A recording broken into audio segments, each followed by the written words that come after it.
one thing that's been interesting, obviously, I know you've been asked about it, is that this Trump guy, President Trump, yeah.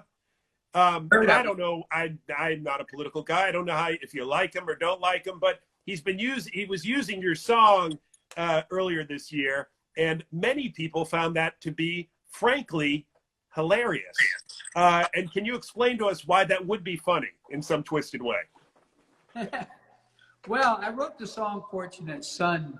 Basically, now you got to remember, way back in the 60s, I was drafted and went into the Army Reserves, which I was in for 3 years. Therefore, that's a great big subject, but I just tell you that most young people in the late 60s were against the Vietnam War. I mean, it was pretty much what you might call a left-sided or liberal point of view.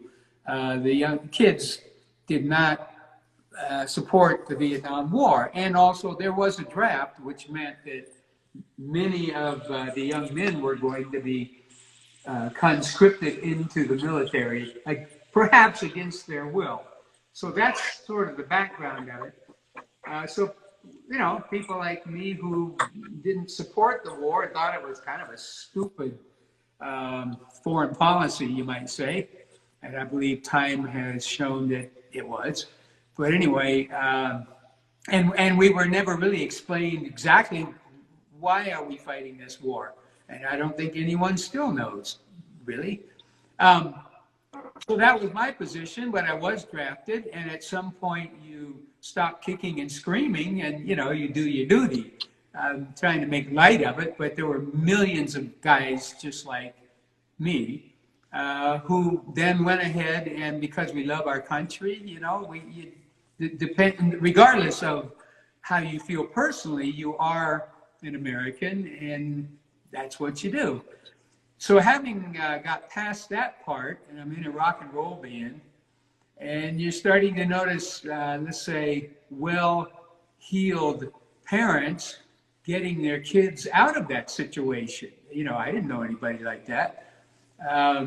And so when we call them draft dodgers. I was a little ambivalent about all of that, but when you specifically see some senator plucking his son out of the way of the draft, and because his doctor wrote him an excuse and called it bone spurs or something like that, you go, hey man, that's just not fair. I mean, there's a sense of fairness about this that really upset me. And so I wrote that spurred on my motivation, you might say, to write the song. But I also kind of addressed, again, this class thing, rich people not paying taxes, which you heard about even back in the 60s. And even though I made $12, I was paying 3 or 4 of it in taxes. That's just kind of what you had to do. We all, death and taxes. It's kind of unavoidable.